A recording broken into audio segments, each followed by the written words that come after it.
¿Cómo andan? En esta clase video vamos a ver la modalidad de gusto, la última que nos queda. También se corresponde con el capítulo número 15 del Purves. Bien, no tengo más que decirles, no les robo más tiempo y espero que no se aburran. Al igual que el olfato, el gusto es un sentido químico. En aquel caso decíamos que la molécula que íbamos a censar tenía que ser volátil, tenía que poder viajar por el aire, volar. En este caso, en el gusto, la molécula la partícula que vamos a censar tiene que ser soluble, es decir, se tiene que disolver en un medio líquido, como es el que propone nuestra lengua con la saliva. Los sabores que sentimos en función de los receptores que tenemos son solamente 5. Probablemente la idea que nos tenemos nosotros de los sabores es algo mucho más complejo. Ahí, como veremos, pueden entrar la combinación de estos 5 tipos de sabores básicos, además de el trabajo conjunto del gusto con alguna otra modalidad sensorial, principalmente el olfato. Algo de eso vamos a hablar sobre el final del video. Los sabores básicos son el ácido, el dulce, el amargo, el salado, y hay uno que es mucho menos conocido que se llama umami, que está a la par de los anteriores, por más que puede llegar a sonar raro la primera vez que lo escuchan. En esta imagen tienen una descripción que esto está bastante extendido en el conocimiento más popular sobre el gusto, que es atribuirle a la lengua ciertas regiones que son sensibles a los diferentes sabores. Vamos a discutir sobre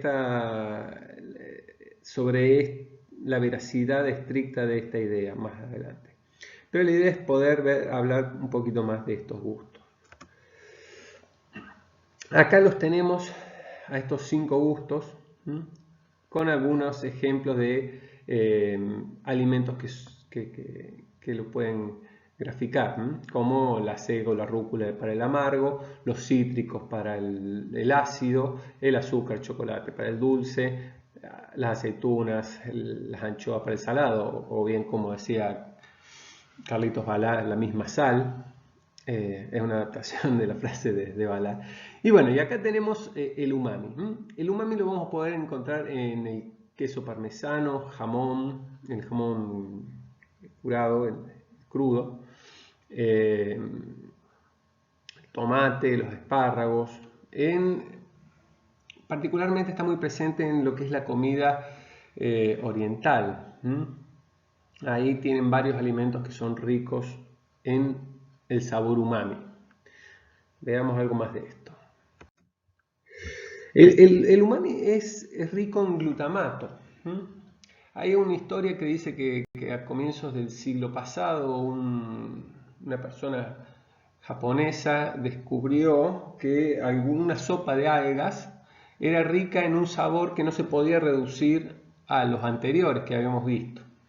Y trabajó para poder separar el ácido de glutamato de estos alimentos.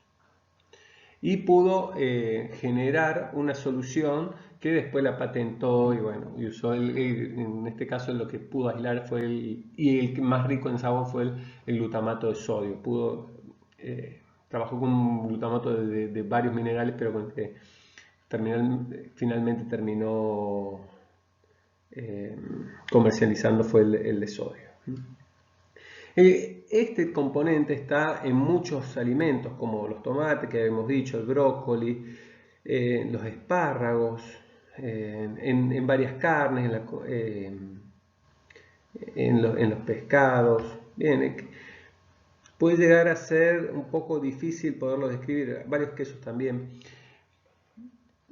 Pero créanme que cuando uno toma conciencia de este gusto umami y a su vez empieza a comer pensando en esto, va tomando noción de qué gusto es. Sería erróneo decir que es parecido al salado o es es amargo, ¿no? Es algo, en lo personal, como intermedio, lo experimento, pero es algo muy particular. Quizás uno de ustedes pueda tener alguna noción un poquito más rica en términos de experiencia y nos pueda comentar en la clase de repaso. Vale decir que en japonés umami significa sabroso. Bien, avancemos.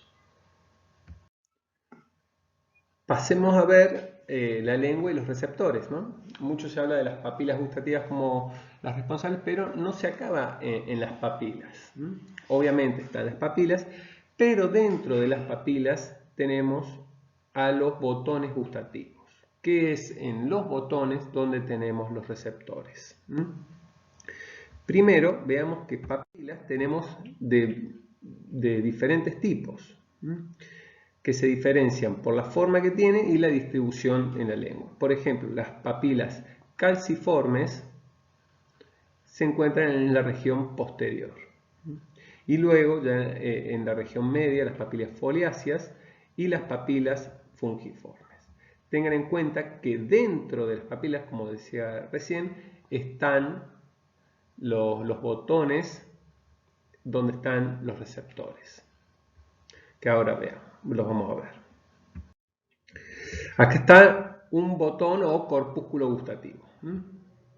Esta es la superficie de la lengua, esta es una región de una papila gustativa. El agujero por donde salen estos pelitos, estos cilios, en el lenguaje que venimos hablando, se llama poro gustativo. Aquí tenemos otro. Tenemos la célula gustativa que finaliza en la superficie de la papila con estos pelitos, y además tenemos, parecido al olfato, células de sostén que le van a dar forma a este botón o corpúsculo. Luego tenemos conexiones con la fibra nerviosa, que va a terminar siendo parte de las vías de conexión. Van a ver que van a ser varias con el sistema nervioso central. La transducción gustativa va a depender siempre del tipo de sabor que estamos sensando. Las diferentes moléculas de cada sabor tienen mecanismos particulares. En un receptor, en términos generales, tenemos una región apical, la región que está más cerca de la superficie, y una región basal, basolateral, está indicado acá. Acá tienen en las llaves indicando estas dos regiones.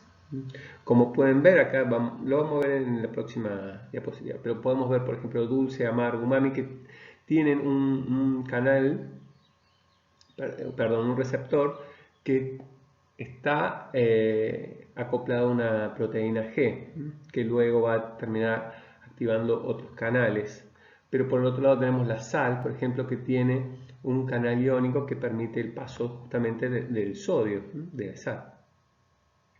Y luego tenemos una serie de otros canales en la región basal que va a permitir el flujo iónico.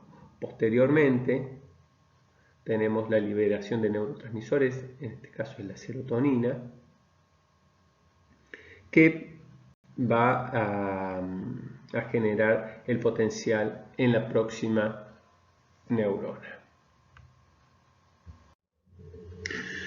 Acá tenemos por sabor los diferentes mecanismos que estarían mediando en la transducción. Por un lado tenemos receptores ionotrópicos, que son para la sal, para lo salado y para lo ácido. Y por otro lado tenemos receptores metabotrópicos, que es para el umami, el dulce y el amargo. Todos acoplados a la proteína G, que van a terminar mediando la transducción a través de un canal de potencial de receptor transitorio. Ahora vamos a ver un poquito más de eso. Una variante de este tipo de canales es la que tiene los sabores ácidos, mientras que el canal de la sal sería el más sencillo de todos, que permitiría poder entrar las moléculas de sodio. La familia de receptores de potencial transitorio es una superfamilia de receptores que está en muchísimas células de nuestro cuerpo.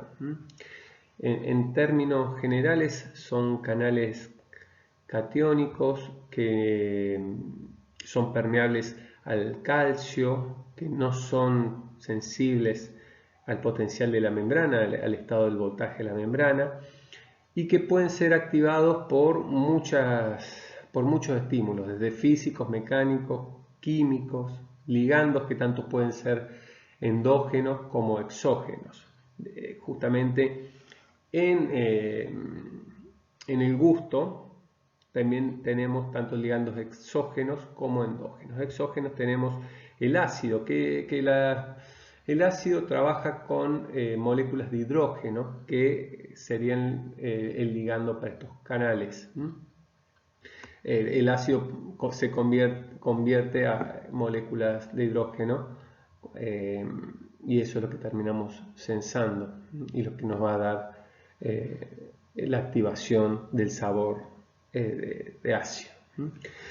Por otro lado tenemos el umami, el dulce y el amargo que van a funcionar estos canales con receptores acoplados a una proteína G que va a terminar activando de manera, en este caso, endógena a los canales específicos para cada uno de estos gustos. Vale decir que, bien, si bien no lo vimos en otras clases de modalidades sensoriales, en la percepción del dolor, de la temperatura, también de la percepción, están involucrados este gran tipo de receptores de potencial transitorio. Con respecto al mapa ese del que habíamos hablado al comienzo, que está acá presentado, que describe cierta sensibilidad específica de algunos sectores de la lengua para determinados sabores, por ejemplo la punta de la lengua el dulce y al final de la lengua el amargo. Es una simplificación pedagógica del funcionamiento de la lengua que está muy distribuida en los manuales sobre el tema. Es muy común ver este tipo de mapas. No obstante, tomarlo de manera rigurosa es erróneo porque implicaría que una partícula dulce solamente se puede sensar en la punta de la lengua y no en otro lado. Y lo mismo con cualquier otro gusto, lo cual no es así. Se condice con este tipo de mapas con que hay más receptores para partículas ácidas, amargas en las regiones que están acá, pero no implica que en los otros sectores de la lengua no haya, hay en menos cantidad, por lo cual se podría sensar con menos sensibilidad, pero sí se podría sensar. Por eso se dice que tomar de manera estricta este mapeo es incorrecto, es falso el mapeo. Repito para que no queden dudas, los receptores para cada uno de estos sabores están en toda la lengua y principalmente en estas regiones. Lo cual hace que si bien tenemos mayor sensibilidad de estos sabores en las regiones marcadas, no quita que en el resto de la lengua también podamos sensar los otros sabores con menos sensibilidad. Bien, espero haber sido claro. Un dato un poco más de color, pensar qué sucede con el picante. Habíamos visto que los pimientos tienen, los picantes tienen una sustancia que se llama capsaicina que activaba las vías dolorosas. Bueno, acá para el sabor también tenemos receptores que eran de esta misma familia que vimos de potencial transitorio, un subtipo que recepta específicamente la capsaicina. Hay incluso receptores específicos para componentes del ajo como la lisina, para el mentol también, específicos para determinadas sustancias que no se reducen a esos 5 gustos básicos, sino son receptores específicos. Y más allá de esto, el picante, como lo habíamos visto cuando vimos lo del dolor, da la sensación de calor por un lado y también dolorosa, que es un componente que se le suma a la complejidad, que le suma complejidad a esta idea del sabor. Es decir, le está dando componentes que no son típicamente gustativos. Bien. Con respecto a las vías del gusto, a diferencia de las modalidades sensoriales anteriores, acá vemos que van a estar involucrados 3 nervios, no uno solo, no el nervio gustativo, no existe en sí mismo uno solo. Va a ser el nervio facial, el paracraneal número 7, el glosofaringeo, el paracraneal número 9 y el nervio vago, el número 10. Algunas ramas de estos nervios están involucradas en diferentes regiones, están involucradas para recibir información de diferentes regiones de la lengua. Todas estas van a entrar al sistema nervioso central y van a hacer el primer relevo en el núcleo del tracto solitario, que queda en el bulbo raquídeo en la región caudal, en la parte de atrás de la cola. Y luego se diversifica un poco, a diferencia de las modalidades anteriores, no tan así con el olfato, pero con las anteriores,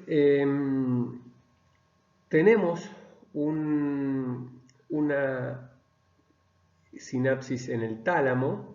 De vuelta es el núcleo ventral posteromedial del tálamo, que estaba involucrado todo en la percepción, la somatoestésica, y luego la corteza, que es la corteza también asociada a la somatosensación, y luego vamos a ver algunas variaciones de eso.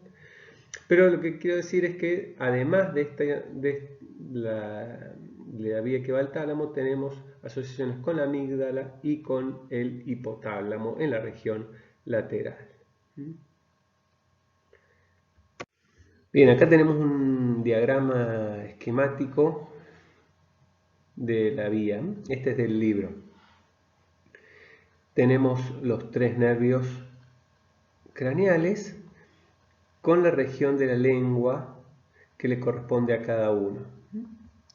Luego la estación del núcleo del tracto solitario y por un lado la conexión con el tálamo y por el otro con el hipotálamo y la amígdala. Se piensa que estas conexiones están relacionadas con controles autonómicos de la ingesta de comida, por un lado en el hipotálamo y por otro lado con las sensaciones que pueden llegar a despertar de placer y placer en un sentido bien más emocional. Se piensa que estas vías son más filogenéticamente más antiguas que la que va conectada a la corteza, y la corteza con la sensación más consciente del gusto. Habíamos dicho corteza que tenía una cuestión particular, es que había dos aferencias particulares. Una en la corteza gustativa insular. Recuerden que la ínsula es esa región de corteza que queda metida adentro del encéfalo. Tendríamos que agarrar la cisura de Silvio y abrirla, la cisura lateral. Cuando la abrimos, ahí vamos a poder empezar a ver la corteza insular, que queda en esta región. La parte de arriba está asociada al gusto. Y otra cuestión, es la región somatosensorial primaria. Se correspondería en la altura, si esto es anterior y esto es posterior, a la misma altura que está la circunvolución postcentral. Ahí estaba el mapeo del homúnculo de Penfield. La parte de la lengua, si lo revisan, estaría representada en esta región de la ínsula.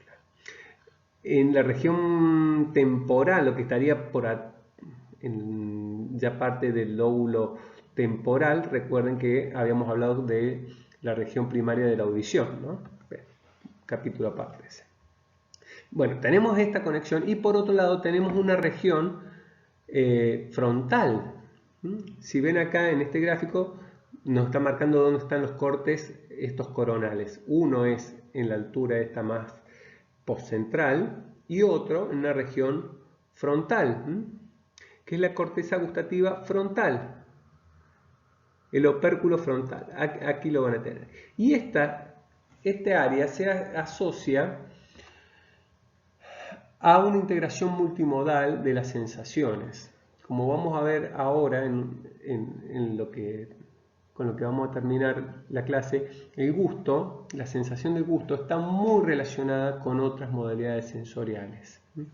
Probablemente esta área frontal sea la encargada de integrar muchas de las señales que nos van a dar los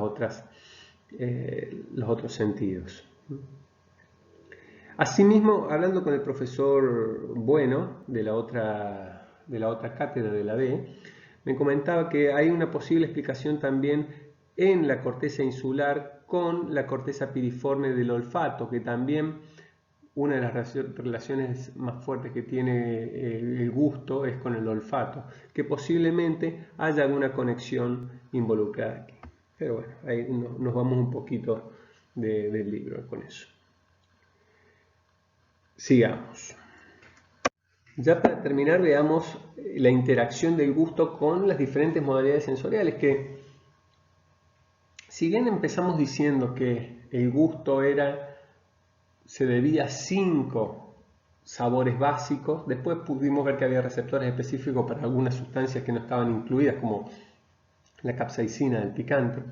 Ahora vemos que la sensación gustativa es mucho más compleja porque necesariamente se inmiscuye relaciones que puede establecer el gusto con otras modalidades sensoriales.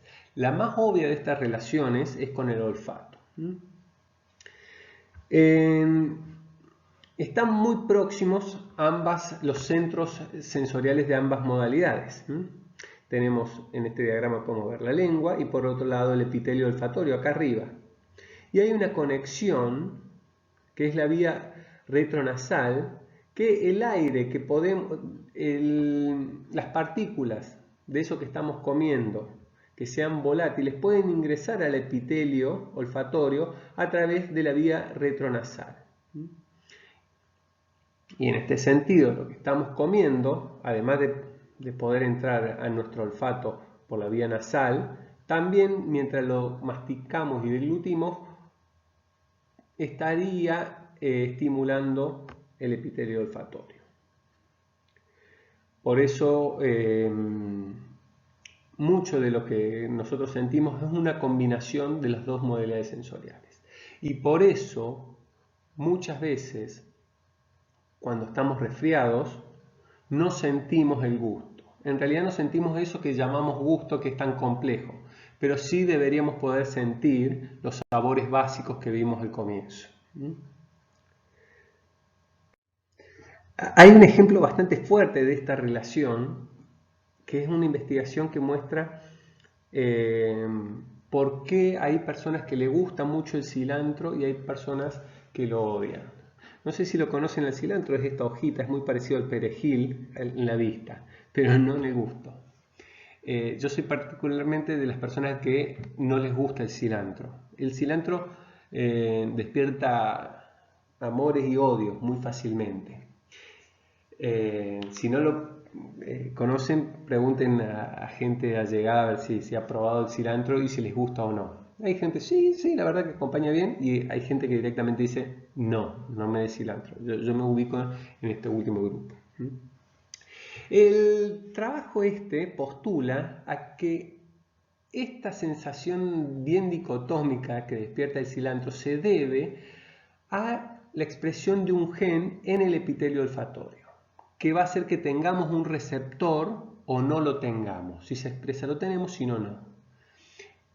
Y supuestamente las personas que tienen ese receptor perciben al cilantro con un gusto jabonoso. Y es tal cual, lo dice así, y yo que lo odio, al parecer me tendría que hacer un análisis genético, pero yo lo siento como comer una hoja con gusto jabón. Eh, bueno, justamente se debería a la presencia de este gen. Y en realidad yo lo estoy sintiendo como un gusto, pero ese gusto tan particular se debe a una estimulación olfatoria. ¿Mm? Siempre me interesa bastante este trabajo. Otra interacción del gusto es con el tacto. Es decir, las sensaciones táctiles que tenemos de la comida mientras la estamos saboreando con la lengua. El gusto, por ejemplo, en texturas viscosas va a ser menos intenso que en el líquido. Pregúntense, si ponen un líquido con X cantidad de azúcar, ¿cuál va a ser más dulce? Si lo toman como líquido o si lo comen como una gelatina. Esta evidencia indicaría que el líquido, cuando la gelatina, antes de ponerse firme, la van a sentir más dulce que cuando ya está firme. O bien también se me ocurre pensar en un helado, si lo dejan disolverse lo tienen como un caldito de helado, un líquido, lo toman, lo van a sentir mucho más dulce que si lo comen ya de manera sólida. Y en este punto lo que cambia es su consistencia al tacto. Por otro lado, también la textura puede determinar si algo es agradable o no, como por ejemplo una papa frita. Cómanla una papa frita crocante y húmeda, lo único que cambia es la textura que tiene.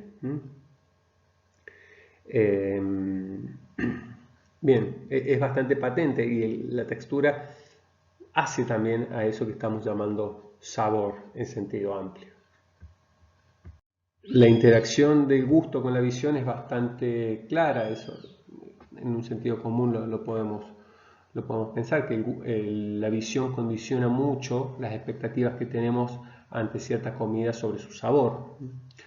Si un plato es atractivo visualmente, lo vamos a comer con ciertas expectativas, mientras que si es feo, lo vamos a comer con otras. Y esto puede condicionar el gusto el sabor en sentido amplio que le vamos a adjudicar a esa comida. El trabajo que les voy a contar ahora no necesariamente plantea la relación entre gusto y visión, sino visión y olfato, pero está bastante relacionado y me parece bastante gráfico también para mostrar esta interacción entre los sentidos. En este experimento los investigadores pudieron engañar a 54 enólogos, gente especializada en evaluar vinos, no cualquier tomador de vino, gente que está entrenada en esto. Lo que hicieron fue agarrar vino blanco y lo tiñeron de tinto. Las personas tenían que describir sus características y estos expertos no pudieron detectar la trampa, es decir, cayeron ante esta ilusión y olían el vino tinto como si fuera vino blanco. Es bastante fuerte porque si se lo dicen a cualquier persona que sabe de vino va a decir que esto es imposible. Pero bueno, esta interacción hizo que las personas sean totalmente condicionado el olfato, hayan condicionado totalmente el olfato para volverse anósmicos a estos cambios. Bien. Y por último, creo que la interacción menos menos pensada o más difícil de pensar es del gusto con la audición. Y acá encontré un trabajo que me parece una locura en realidad, cómo se puede haber pensado en este trabajo, pero es muy llamativo. Le preguntaban a personas en un restaurante sobre los gustos de las comidas que estaban sintiendo. Y mientras tanto le cambiaban el ruido de fondo que las personas oían. Y había ruidos de componentes más agudos, con frecuencias altas, o más bajas. Y iban probando y iban viendo cómo estos cambios en los sonidos alteraban la percepción gustativa. Y llegaron a conclusiones como estas que están acá escritas. Cuando los sonidos eran de alta frecuencia, es decir, agudos, el postre era más dulce y la baja frecuencia más amargo. Es bastante difícil de pensar en esta interacción, pero al parecer está. Ruidos de fondo incómodos alertan la percepción de la dulzura, la salinidad y del disfrute de los alimentos. Y por otro lado, este efecto de que se alertaba la percepción de la dulzura, no afectaba a todos los sabores por igual. Por ejemplo, el umami se resistía mucho más que el dulce o el salado, que sí estaban afectados por el ruido de fondo. Bien, creo que grafica bastante esto que quiero mostrar, que el gusto es algo bien complejo, que involucra la multimodalidad. Justamente esta idea está planteada en este gráfico que trata de clasificar los diferentes niveles del gusto. Tenemos por un lado el gusto básico, que se relaciona con esos 5 tipos de sabores, para los cuales tenemos receptores específicos. Luego tenemos algo más grande que aquí llaman sabor, donde se involucran esos receptores específicos como la de la capsaicina que vimos. El flavor, donde tenemos también sumamos la estimulación olfatoria de eso que estamos comiendo.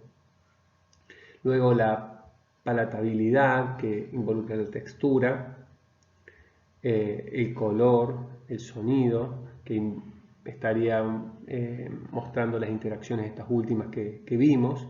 Y ya en una región más grande interfieren factores individuales como el estado particular de la persona en ese momento, o bien culturales, y acá el ejemplo siempre que se me viene a la cabeza es el consumo de picantes en culturas como la mexicana, ¿no?